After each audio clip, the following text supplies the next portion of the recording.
Torie, my fangirl, now we can talk openly. I'm out of the closet. I've been watching you. Welcome to Tourism Hub podcast. I'm so excited to be here. I'm so excited. And I just found out you listened to the episode. I do. I've listened to all of them.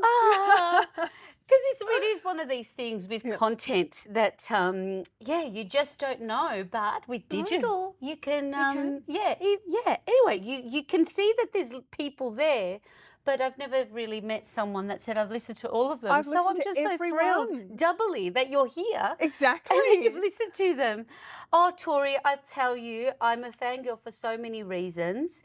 Now, we've probably been on the trajectory of tourism around the same time of when we launched our careers. Probably probably the same time that Moonraker's been around. That's it. So Moonraker Dolphin Swim, I'm going to kick off the big why and purpose why Moonraker came to be. Sure. So it's a family business.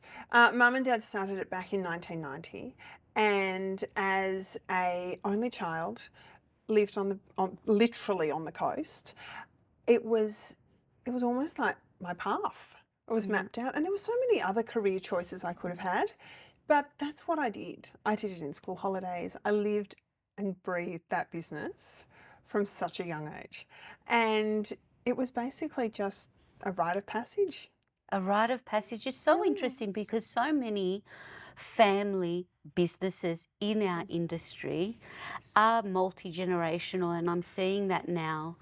And you could have kind of said, I want nothing to do, like easily.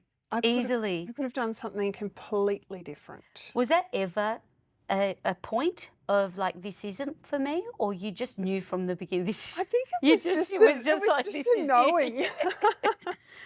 Oh, look, and what a wonderful, I mean, I don't think you'd find, what a wonderful lifestyle I'd imagine you had growing up. I did.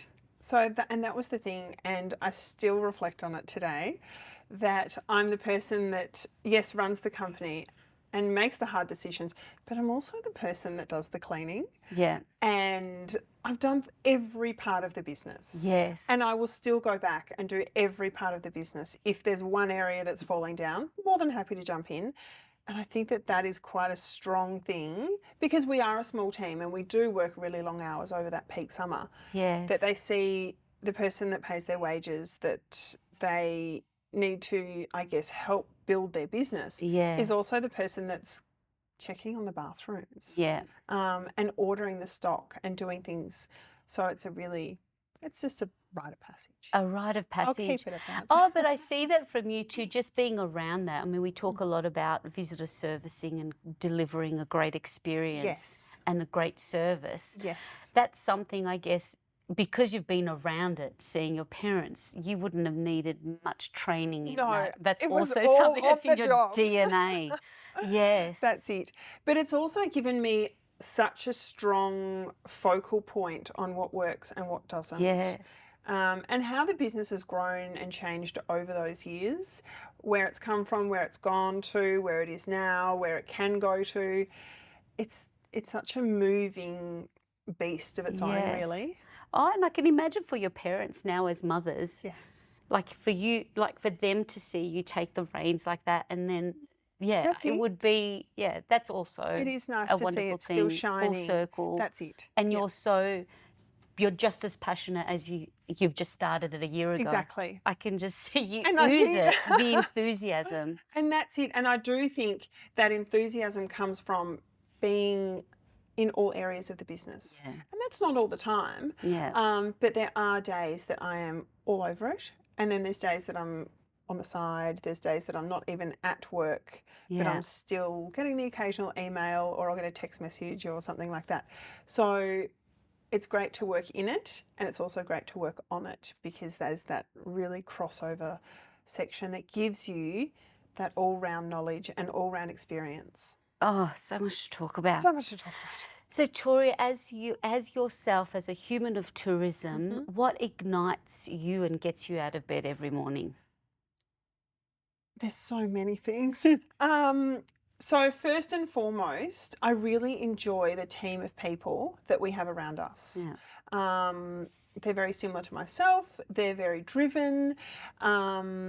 But it's also, I strive for a really good review as much as I strive for a bad one. I'll never shy away from a bad review. And they are the things that get me out of bed. If we have received a bad one, that's okay. But let's work out why and let's fix it. So then it turns it around. That's what gets me out of bed. That's what gets you. Look, it's so important, isn't it? Like, as much as we love the good reviews, that you're using Yes. anything that's constructive, Yes. or a customer's taken the time. What a great gift! It is such a great gift. improvement. And do not shy away from it. Yeah. It was funny. Speaking of bad reviews, went through all of the reviews that Moonraker had for the last 10 months the other night. Yeah. And look, that took me till 10 o'clock at night. Yeah. You know, that's what you do when you're a mum. Yeah. And I reached out to one customer. It wasn't a great one. It wasn't a bad one. It was a 3-star, I think. So it's mid-range. Yeah. She'd had issues with her underwater camera that she'd hired. So I just reached out, replied to it and said, hey, just tell us. Let's just fix it. Yeah. And last night at 8:30, she sent me this beautiful email to say, thank you so much. I'm coming back and I'm going to change my review. And I was like, this is fantastic. What a That's wonderful. the stuff. That's the stuff, and the stuff that you care enough. Do you have a strategy with your review process? Reply to every Reply, single yeah, one. yeah. Every single one. Yeah. And make sure it's not a generic reply. Yeah. Do put some heart and soul into it and say, hey, thanks so much for enjoying this part of it, or thanks so much for your feedback towards this element of the cruise, or I'm so pleased you love the staff, or I'm so pleased you love the seals. Make sure that I'm a really big believer in being human. Yes. That's yes. the key thing that I have found has driven the business as far as it's gone. Be a human being. Yeah. Don't be a corporation. If your business is enormous, that's fantastic. If it's tiny and it's just you and your partner, or you and somebody else that works for you, Yes. be a human being. Yes. Because that's where you'll grow. And is that something that you take on yourself as the owner to respond to everyone, or do you just, distribute between the team? Sometimes I will distribute, but I actually really like doing it myself. Yeah. Because, and it's the same with risk mitigation and reviews. Yeah. The 2 big R's in my industry or in my business, is the reviews will give you, if you can see like a pattern in them, it's really quick and it's a really easy way to fix it. And the same with risk. So if you're seeing the same injury happening, say 2 or 3 times, quickly fix it before something happens. And they are the biggest gifts that you can get for free within your business. The 2 big R's. 2 big so R's. true. I mean, look, we have a lot in common as tour operator minds. Yes. At the mercy of Mother Nature, like saying Yes. today, I know with sailing or ballooning, we're at the mercy of winds. You are. And it is something that to keep on learning. I think that's it. That would be great for anyone that's listening. And I know for a lot of businesses that I work with, it's something with the reviews, and it's that qualitative information. It is. That's coming directly from your people. And it's completely free. Yeah. And it's coming from everyone. Yeah. Yeah. So it's coming from every different segment within your business. They can be a family, they can be an international guest, they can be a local. They're the ones that are seeing it for what it is. Yes. And it's free. And So it's free. Capture it. Speaking of international guests, we were talking earlier again just briefly about that journey, because we've both been on that journey too, very similarly, with very little training, throw in the deep end, you're going overseas to represent your business and Definitely. the States, Yes. and you're trying to work out who's who in Yes. the international zoo. Tell me about that journey, and now moving forward, how that's, what have you seen as the biggest changes in the market? I think it is since COVID, and I hate using that word. Yeah, I but know, but since COVID, I know you yeah. have to use it. But It's literally since COVID, BC, it right? is, And it is. yeah. That is so true. Yeah. And it used to be that it was such a straight way of marketing your business. You'd go to ATE, you'd go overseas, you'd then like connect with your wholesalers and your inbounders, and it was just such a flow-on pattern.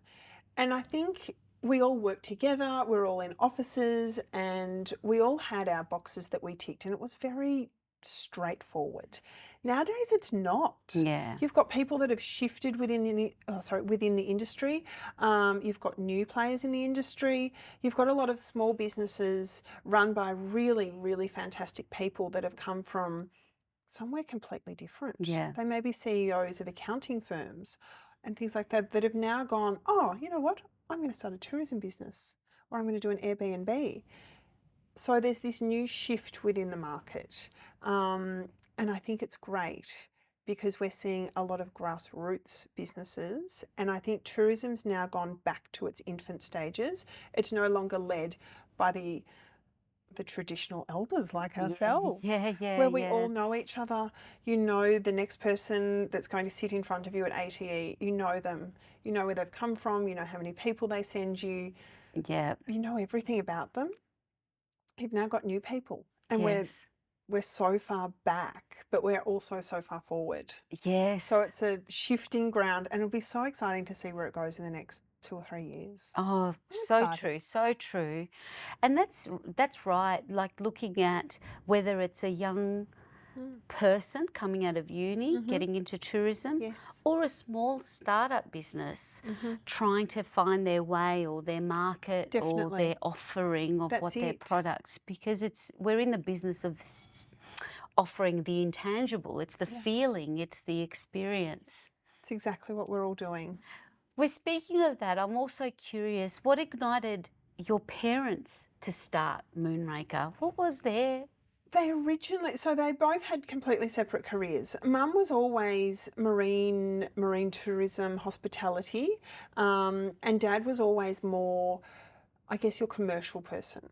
So I think it was an easy mesh.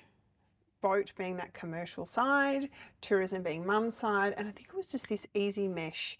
It was something that wasn't really captured down here. So they started off doing seal swims, discovering the South Channel Fort, which is a small island, adding in dolphins. And it was really that marine tourism growth. And then over that 10 years or so, it did start to take off.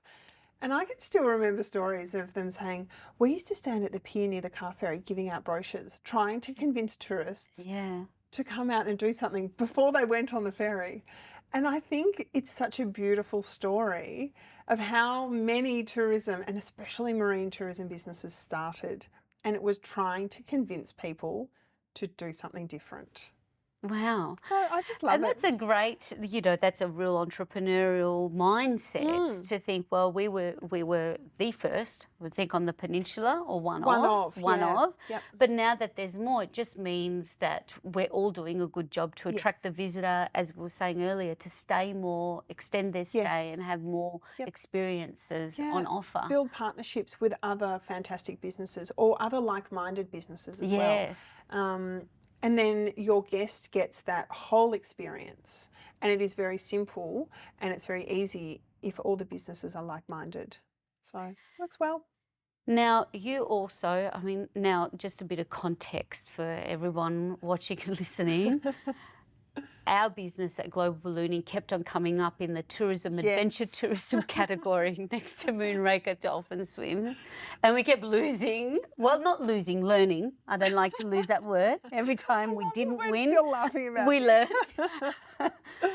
So I just said to the team, just let them write it out together. Just cut the cord, we're stopping. And then we'll re-enter when Moonraker, because we were doing such a good job. But recently we reconnected from the Mornington Peninsula Business Excellence Awards.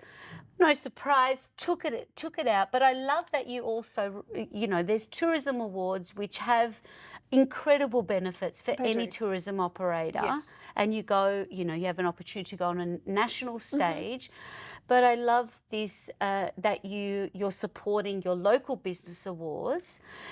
If you could talk a little bit bit about that, and just how far we still have to go at businesses that don't traditionally see themselves as tourism businesses, but have so much opportunity, such low-hanging fruit. Low-hanging fruit. Right? Talk to me about your observation of living, working, running a business in a regional Victorian town. Easy. So the Mornington Peninsula is fundamentally tourism-based. Some people believe not, but it really is. If you drive 10 minutes down the road, you'll pass all of these. They're either farm gates, they're gardens, they're tourism offerings of any description. So a business award is something that I encourage people to do. And it wasn't something that I'd ever thought of doing, but I think capturing your strength as a business before you go and turn it into a tourism business, it always gives you that bottom line approach. So you know where you're spending your money, you know what you're good at within your business, which then will have that flow on effect into the growth of a tourism business. Interestingly, I guess, coming from the Mornington Peninsula and spending quite a bit of time in what I call country Victoria, which it's more sort of regional now, which is that Echuca Moama area. The Mornington Peninsula is so advanced in tourism. It is so advanced. And I think that comes from like the strengths of people like Elva Hemming that just they just drove it as hard as they did. And they did really put that stamp on the peninsula. And then now travelling to other areas around the state, I'm just seeing how lucky we are as a region. So yes, the national and the state awards are so great. They're so fantastic, but do focus on local as well and really focus on business, because as a small business, but also looking at new businesses that are forming, get your roots in before you grow your branches. Ooh, there you go. That's the quotable. That's it. Get the roots in before you grow the branches. I love it. Because that will then, it'll really cement you in your industry, because you'll have that strength and knowledge of what makes your business so good. So good. A type of experience like a dolphin swim has also personal transformational benefits, because I think being out in the open water and you see these majestic animals leap out at you, I mean, I would lose my poo emoji to see that. You know, it's just something that you don't see every day, and that you see it. What's the sentiment, or do you like what do people say? How do they react? How do you find that of being out here and enjoying an experience like what you offer in just the region? Yeah. Well, I guess after doing it for the decades that I've done it, I still get such a big kick out of a fantastic dolphin swim. There is nothing better. Yeah. And it really shines through, because your guests are so excited and they're doing it for their first time. I'm doing it for my 4 millionth time, and I still love it. Yes. And I really love seeing how excited they get, but it's the satisfaction of delivering it. So it's a great product. Yeah. It's everything that you need. It's relatively easy to sell, because dolphin swims, they're so unique. Yeah. There's only so many places in Australia that you can do it. Yeah. So that's why it's great local, domestic and internationally, because it's a really unique, niche industry. And I imagine, again, through a lot of similarities, it's such a great product to partner with others. Similar to the ballooning. So unique. You can really, you can really leverage that in your packaging and your collaborations. I love that you've done this like see a dolphin guarantee. It also just helps people to go, I can come back. Yeah, you can come back. Yeah, I think that's brilliant, Torie, to do that. And that's part of my philosophy, I guess, as a business owner, and also delivering the product, because I'm really big on being a human. Yes. Don't look at your product and go, how can I sell it? I always look at my product and go, and I train my staff exactly the same way, and people that deliver it for me when I'm not there. If they have children, it is an expensive product, because there's a lot that goes into it. So I always tell people to look at it as a whole. If you were going to deliver this product and buy it, would you be happy with the end result? And similar to the ballooning, like you are hampered by weather and wind and all of these different things. Like you've got this beautiful brochure and you've got these beautiful things, but sometimes you can't deliver exactly that. So I always train people to say, well, if you can't deliver that, deliver something else and make it up on the go. But would you be happy with it if you bought the product? Yes, so important. And I think that that is a really key message across all businesses, not just tourism, and especially not just marine tourism or adventure tourism, is deliver it how you would like to receive it. And that's something that I'm really big on. And that just gives that human element. So offering the dolphin guarantee, it cuts into your bottom line, but it also gives people the confidence to book. And I found that that's come back a lot recently. Like if I'm on the boat, I'll just chat away to a customer and I'll be like, look, what's going on? How have you enjoyed it? And why did you book our product? Why didn't you book this person's or this person's? And they're like, well, I noticed that you offer this, this and this, but the confidence I got was when I could come back for free. Yeah. And that was the number one thing for me that really changed how we deliver our product. Oh, and you're really stating the object, like it's every dolphin swim, just like every balloon flight, is different. There's never, Totally it's, different. it's not It's always never the same, right? Ever. Yeah, No, ever. Ever the same. Yeah, yeah. And that's a part of the adventure. But I think by stating that, I really loved it. I thought that's just brilliant because it just gives you, it's a no-brainer then. It is. You because don't it's not question going to it. be the same. Yeah, yeah. And it may not be exactly as the brochure's depicting, but you're still going to walk away and go, wow, that was fantastic. Yes. And so many reviews that I see that people write, they're like, we had the best time and we can't wait to come back because we didn't see the dolphins. Yeah. And I'm like, that's great. Yeah. Fantastic. Yeah. Can't wait to see you. Yeah. Come back tomorrow. Yeah. No, I think that's, and if anyone can learn from that, just as you've evolved, a small change like that can make a big difference. Huge difference. To the bottom line. As much as it can impact, it can also make a huge difference to your growth. Yeah, exactly. Yeah. So, and I just find that it gives you that connection then with your customer because they're like, oh, wow, they really do care. Or they really do understand that it is a big investment to come out and do these tours, as it is to go ballooning or shark diving or anything that's a little out of the ordinary. Yes. It comes with quite a big price tag because it's either higher risk or there's a lot involved in delivering that product, be it boat and fuel and all of that sort of thing. So yeah.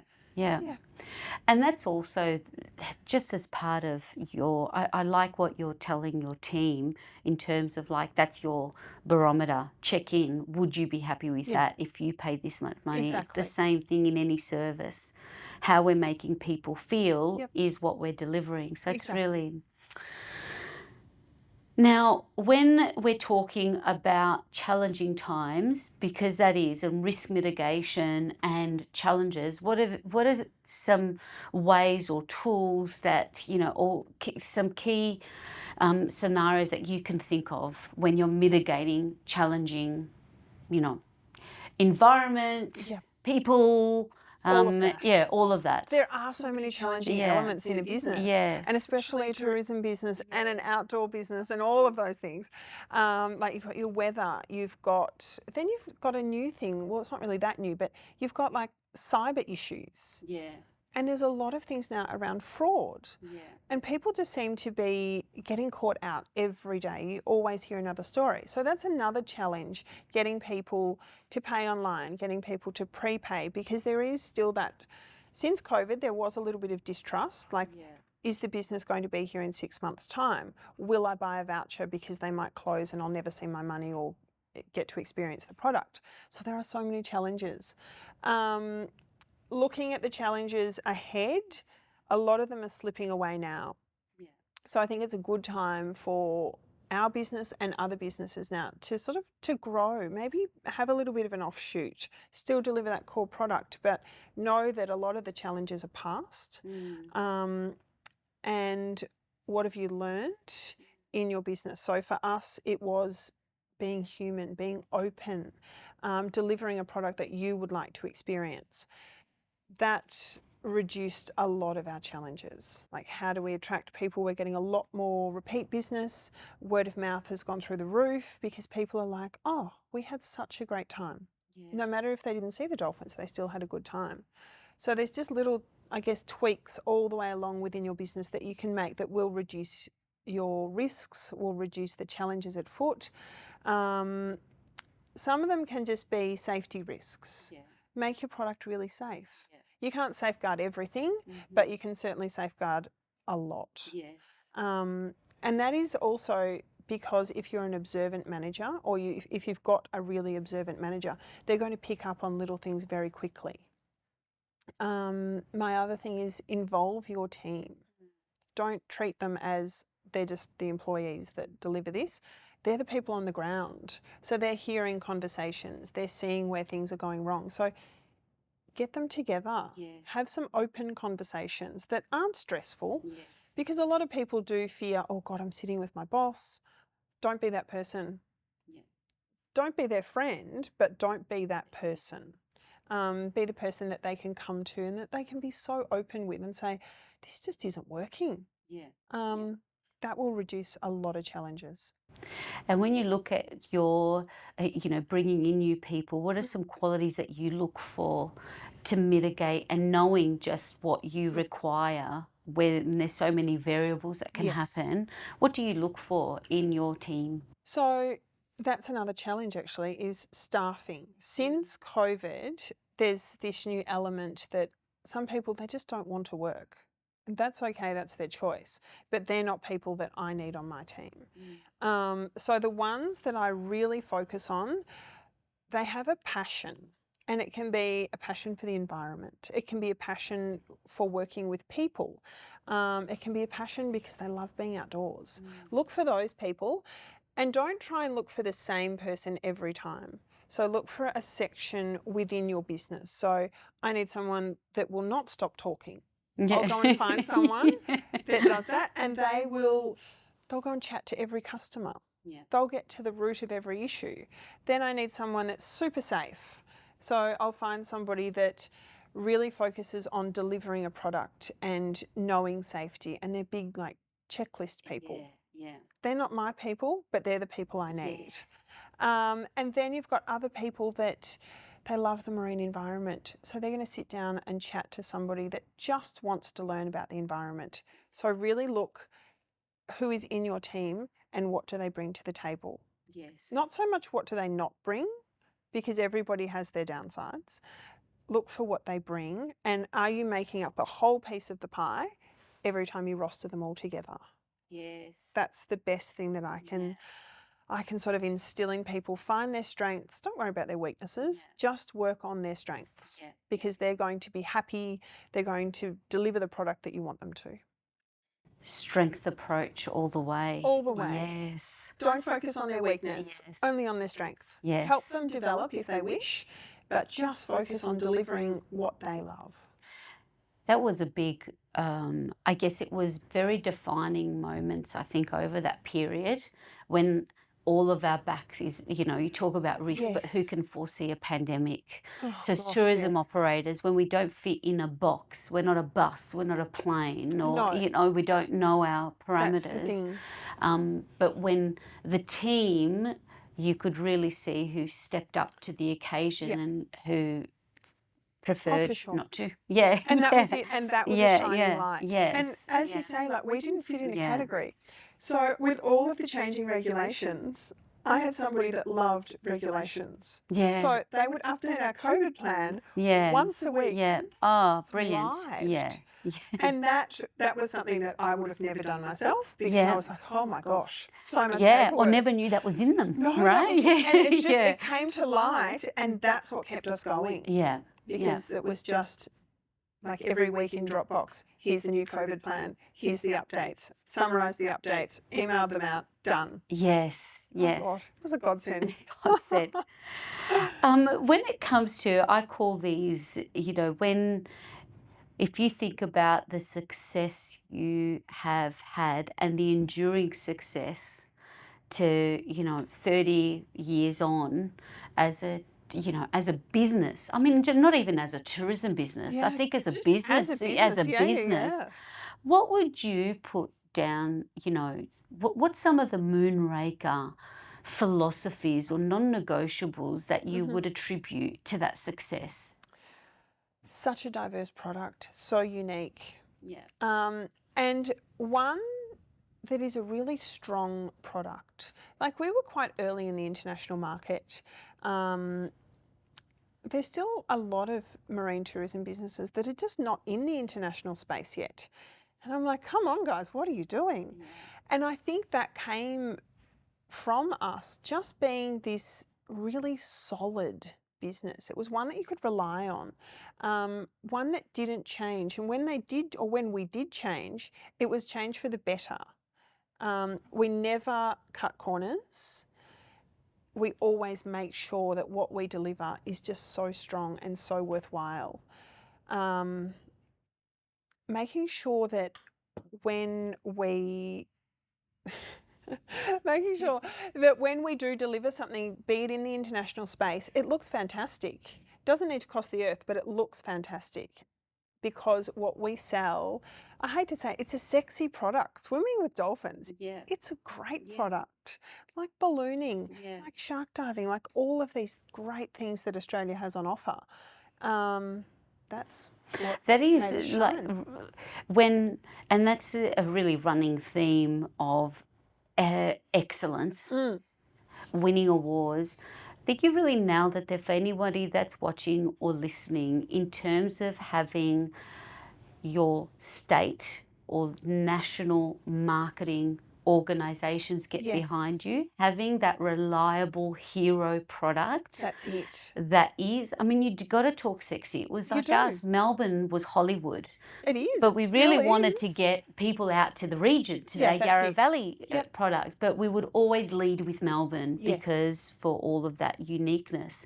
And I think that's a really key valid, if anyone's taking away, is what is that hero first-class product that you have that's reliable. And but that's what I've loved over the years and why we resonate. That's reliable in probably the most unreliable circumstances. Exactly. So you're always, that is it. Yeah. And it's so true because when you are at ATE or when you're overseas selling your product, you're actually not selling your product. Yes. You are selling your region. Yeah.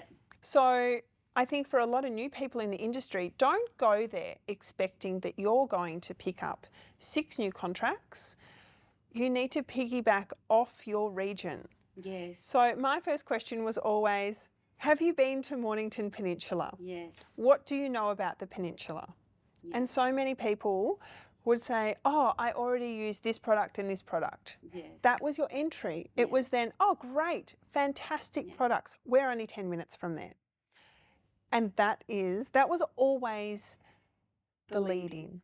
Quintessential destination ambassador. Yes. Lead with we, not me. Exactly. It's so important. So important. Yeah. You don't exist unless your region is there. Oh, that was definitely my aha moment when my first time overseas. It's like, oh my, this got nothing to do with me and balloons now. I've got to kind of bring them. Here's where Melbourne is. This is where, Have a map of the state. Yeah. That was all I had on my desk was a map of the state with the peninsula. And you could always see by the end of AT or wherever you were, there was lots of dots on Mornington Peninsula, and the dots were where the other major attractions were. It wasn't where I was. It was where everybody else was because we are all working to get them to our region. That's right. And then piggyback off each other. So you've got another hero product linking in. I just thought if anyone's Googling what the heck is ATE, so the Australian Tourism Exchange. Yes. Yeah. So it's an annual, it had the disruption as well, an annual conference where all of the key buyers from around the world come to a capital city in Australia and meet incredible suppliers. That's like it. We're the supplier, like Moonraker Dolphin Swims. And it's a space where there's still, I think, 15-minute appointments, and you get. But it sounds so long. 15 minutes is gone. Is gone. By the time you have those conversations, what are your clients? Because you're kind of qualifying what they do and who their target audience is to fit it into you. But it's I found so valuable too with ATEs, also just meeting and having that time with your other colleagues, the other suppliers, right? That's where you learn. That's where you go. How do you manage your cancellation policies, your booking systems, because all of that you've been through, do you use an off-the-shelf booking system or do you? So we use Resdi. Resdi, yeah. So Resdi's been great for us. Yeah. We've tried another one. It was a total disaster. Straight back to Resdi. Yeah. It is expensive, Yeah. but you get what you pay for. Yes. And you can customise it to your own business. Yes. So it doesn't, God, I sound like I'm a salesperson for Resdi, but oh, look, but it's when great. it prompted me, I guess, Yes. again, in my operator brain, I just remember they were the times I'd have those type of conversations because you kind of feel a bit alone when you're just in your business working it all You out. do. But then you go, oh, the people are a little bit ahead of me. They have. What are you doing here? Well, How do you, how do you manage So again, this? if anyone else is out there, whether you're, booking system is a big thing It for is a a big tourism thing. operation. It can either create a Yeah. hell of a lot of work Yeah, or it can reduce so much work. be seamless. Yes, definitely seamless. And I was looking, actually, I loved it. And I knew, I kind of had an inkling it was Resdi Yes. because I was looking for my son's birthday. Right? And it will tell me even how many spots there's left. So I was Yes. like, okay, I've still got time, but I'll keep an eye on it, yeah, you know, to that's see it. the weather Yep, and see what's coming. exactly. But that's and gifting. I guess before we go into our excellence round and wrap things up, a lot of operators don't see how valuable their product is for a gift. It's such a big thing. It is such a big thing. Something that I've learned off another operator, and that's exactly what tourism is, you just learn off each other, is a monetary value voucher. And Yeah. especially in today's climate, because people are feeling the pinch with climbing interest rates, groceries that are horribly expensive. Yes. A gift of an open ticket, but it's to a certain value, they have been really popular in the last Yes. 18 months. So traditionally we would sell the experience as a gift, but now we've actually flipped it around. And yes, you can still buy that, but they're further down the chain on the visual site when you're looking. The top things that are selling at the moment are of a certain value. So you might buy a $50 voucher, a $20 voucher, a $400 voucher. So they come in different segments. Oh, that's such a great insight. That's that something I they've been- never thought about. Yeah. It feels like a Bunnings voucher, but so many Yes. people love it because they might be doing a Kris Kringle, or Yeah. it might be a reward for another staff member within an organisation. They may say, okay, if you reach this target, you get a $200 voucher. So those sort of things are being picked up. Brilliant. Really interesting how tourism Oh, shifts. look, I certainly try that. It's like, how much stuff do we need to get out and do Yeah. experiences That's like it. that? But I love, but then if you, to buy, it might be too much, but I can still contribute or say, Exactly. here's something. I hope a lot of people are inspired by that because I hope see a so. lot of businesses when I've been looking for, now we've just past Christmas, what to buy. It's just not easy. No, it's not. So I go too hard basket, I'll move on. Yeah, exactly. So I think it's important for anyone out there, consider to make it easy to purchase as your product as a gift. Exactly. Which you do really well. Thank you. So we're looking into our excellence round with our excellent Torie. So in the beginning of really now, you are now really taken the reins. Yes. What were some things that you can recall that were holding you back? Holding me back, look, there was quite a few things, to be honest, because I was young. And I was very young when I first started this, and I was a female in an industry that was mostly male dominated. Like, I remember going to trade events, and all of the people that I was sitting next to were men, and they were all in their 40s. And I'm in my 20s and I'm a female, also driving a boat. So these are a few things that I found that I'm sure still go on today. But looking around, there's a lot of young women in tourism, and that's so important because it's not a male-female dominated role. Everybody brings their best to the table, and that's what it should be. Other challenges were the license constraints back then. There's still license constraints, but I guess going through the industry and being what I would probably like an old barnacle of the sea. I've been there long enough that now people will come to me and go, okay, we're going to redraft the marine wildlife or the marine mammal permits, and we're also going to do the legislation. What are things that you've picked up on? What are things that you've seen? So those challenges have certainly dropped back a little. In other things, it was a relatively new thought, like swimming with animals, going swimming in Port Phillip Bay. People still had that notion of, oh, they're sharks or it's deep. So us as humans hadn't yet evolved enough to be outdoor people. We were still, outdoor was like quad bike riding. Yeah. It was completely different to what we see now. So the landscape has changed a lot. Other things that held us back or held me back was employing staff. If you're sitting in front of somebody that is in their early 20s that runs a business, sometimes people would be like, not sure about that. So all of those things have all fallen by the wayside, but Yeah. they still exist today. Young people can still bring a huge amount to the table because their thought pattern is different. Yeah. And now I feel old saying that. Yeah. But I would ask now one of my younger crew or team members, what do you think of this if it's going on social media? Or what would you do here? Because they are the forefront of who I'm targeting. Yeah. So little things like Yeah. that. Is there anything you would have done different to those things, that any of those that were holding you back? No, probably not. No. Yeah. No. It all just adds to the tapestry, doesn't it? It really does. Yeah. It really does. Yeah. Best advice you've ever received? I was thinking about this earlier today, actually. So I've received a lot of bits and pieces over the years, but the number one thing that has always stuck with me is deliver a good product. Don't worry about your branding. And to me, that was always the wrong advice. I was always like, what do you mean? Why would I not promote my own brand? And they said, if you ask them in 2 years' time, which dolphin swim did they travel on? That customer will have no idea. But deliver the product that they will remember. So forget about your success. Your industry's success is so much more important than your own, because that will be the standpoint, because you need good word of mouth. People will find you if your advertising is good enough, and you will always be at the top of search engines. You'll always be a great company to follow on social media.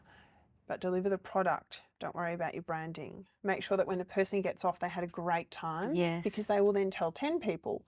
Those 10 people will go, oh, we should do that. Yes. Focus on the delivery. Exactly. And the feels. Yes. How you're making people feel. Exactly. Very, very solid. Personal habits. Like, what are personal habits of Tories that contribute to your award-winning entrepreneurial Oh my success? gosh, you should ask some of my staff. I do make them laugh. Personal habits are a lot of communication. Yeah. I do a lot of my email. If I'm at the farm, because I live 50% of my life at a farm, I will get up at 4 o'clock in the morning and start my day. And it gives me a good 2.5 hours of just clear work. Uninterrupted. Completely uninterrupted. Yeah. That is one of my habits, that I'll be sending emails to some of my team members, not all of them, and it could be dated at like Thursday morning, 5:22 a.m. Yeah. And then, I'll get a text message about 8 o'clock going, oh my gosh, do you ever sleep? Yeah. So I do a lot of work during our peak season at crazy hours. Yeah. Because I find that it's my most clear time. Yeah. Yeah. I can very, very much resonate I'd with say that all too. women could. Oh, especially it is. mums. It's just the quiet time of that time of the day. Yes. Yeah, is the most productive. Yep. Yeah. And I also really enjoy answering emails from customers. So if somebody's had an issue, I really like doing that. Yeah. Because I like to be the one. I do think that it gives the customer almost a little bit of a shock if the managing director replies to their issue. Yes. Yeah. And usually the resolution that I can supply, it's no better than any of the other team members, don't get me wrong. Yeah. But I think because it's got that stamp, the customer goes, oh, wow, somebody actually cares. Yeah. Yeah. Yeah. And move really quickly. Really, really quickly. Yeah. So there's some of my quirky little habits. Yeah. Do you love the stats? Do you look at the stats of the behind, your website, visitors to the website, where they're coming from? Yeah, I'm a numbers person. At the end of the season, one of my team, she knows I'm a numbers person, and she will produce like 6 or 7 pages, and they'll be all like pie charts, there'll be graphs, there'll be numbers, all of those sort of things. And they're the things that I will then make decisions on because I love it. Oh, so My important. business brain. Yeah. Well, that's there's so much story in the numbers. There's so much story. Yeah. Yep. And to it- help you make those decisions. Exactly. And it gives you a completely uninterrupted view. Yeah. So there's no outside influences on those numbers. They're black and white. Yeah. There's no grey area. Yeah. Like, this product's working really well. This Yeah. one's not. Yeah. This add-on isn't. This add-on is. Yeah. And it gives you that you can make business decisions in 10 minutes based on really good numbers. Yeah. And they can be really solid business decisions that you need to make. And numbers don't lie. They never do. Never. No. So it's good.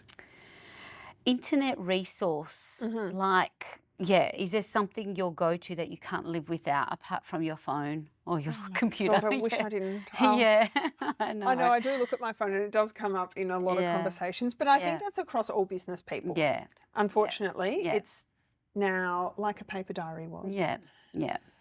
A resource that I look at a lot would be some of Tourism Australia's resources. I know that sounds like a really big jump, but a lot of that it's not historical data, it's current trends. Tourism Victoria previously had great resources for training staff, and especially, and I guess that's come up in this discussion, what are some of the acronyms like ATE and then ITOs? So if I'm training a new staff member if they're going to deliver or showcase our brand and products internationally, they've had a little bit of on-the-ground training. They may have gone to a couple of ATEC sales events. They'll come back and they're like, okay, I think I've got my head around it. But Tourism Vic used to have this fantastic resource that I'm so pleased I printed it out. I sound like such an old lady. And it really does break it down, because you'll have a discussion with somebody experienced like yourself or myself in the market, and you'll be like, oh, go and contact your OTAs, they'll do la la la la. And to a new person, you'd be like, okay. And you're thinking, whereas if you give them this document, it's so black and white. So black and white. It's just a That's little an training excellent manual. Yeah, training manual and that. And I also love what you said, using TA, even from a trends or the latest research from the top, helps also pave what are we going to focus on moving forward. It really does. And one great thing that TA have done in the past is at ATE, they would often announce what their next focus is for Australian branding. So it could be like your coastal, it could be your outback tourism. So it gives you a little bit of a headway to make some quick changes, even if it's just to your website. Like if they're focusing on food and wine tourism, that might take 2 years to come to fruition. Yes. But it gives you something to bang into your international sales pitch. Yes. Because that's going to be picked up. That's what they're seeking. And now Victoria, a bit different, a little bit different. Like for all our smaller businesses, pick up right on those coattails. Exactly. Pick it up early, make the change. And it doesn't need to be a complete business change. It can just be adding in another line. Yeah. Adding in a tagline, changing an offering to add one more step that you already do, but just showcase it. Yeah. Put it as a dot point. Yeah. Because if you are advertising to your wholesalers and they're looking for that, it's like, oh, this company already does it. I know this company does it. Yeah. So just keep on the ball. Finger on the pulse. Definitely be finger aware, on the pulse. Be aware. Mm-hmm. Any book or podcast that you would recommend? Your podcast is. I listen to a lot of very diverse podcasts. Yeah. They all are business related, agriculture, because there's such a big growth in women in ag. And that will one day grow into a tourism offering for Australia, because there's a lot of destinational tourism focuses. And as I was saying earlier, like you've got your Chuka-Moama, you've got your Greater Shepparton, there's a little bit in Benalla. They're all focusing on farm gate trails and what is different to either your really outstanding regions like Mornington Peninsula, Great Ocean Road, Yarra Valley, like they're still your tick points. So they're things that I do listen to. A lot of business podcasts. And a lot of the podcasts that I listen to in business are actually males that deliver them. It's not a sexist thing. It just seems to be that they are delivering really quality content in business. Yeah. So it's very diverse, my Very podcast diverse. listening. Yeah. Yep. Your love it. favourite business one? What would be your favourite business that we can have for listeners? Aussie ones? Overseas? No, they're all Aussie. Yeah. So there was, oh God, I've got a Diary of a CEO is one I've been listening to, but it's overseas. But I think I've been listening to it a lot since I've been on the road, and it's been really great, but at high level. And I think now and I guess that's what inspired, like talking more in the weeds as a small business rather than these big. I mean, I just listened to one like Thierry Henry, like the famous soccer player, which is great to see that again as humans. That's what it's all like. His mental health, what he is experiencing is it resonated. Yeah, it does. But I think from listening to some everyday tourism sisters, for anyone else that's listening, that will resonate. That's what. I hope it is helpful and insightful. And when I'll get that off you and add that into our little show notes. A Tristan White one. Oh, there you go. Because I love So little things like how to communicate with staff. Yes. Not that we have communication issues, but it's just something completely different to the way I communicate. Yes. And it can just be little things like that. So I know there was a Tristan White one that I've listened to nearly all of them. Yes. And that was pretty much on staff communication and things like that. Brilliant. So really, really brilliant. good. But I'll give all you different some more. Specialists. Yeah, excellent. So best way to connect with you and Moonraker? Okay. Anyway, I don't mind if people send me a DM via social media. Yeah. I'm there to help people. Yes. Don't feel that there is a barrier. Yeah. Send a message. Yeah. I will always reply.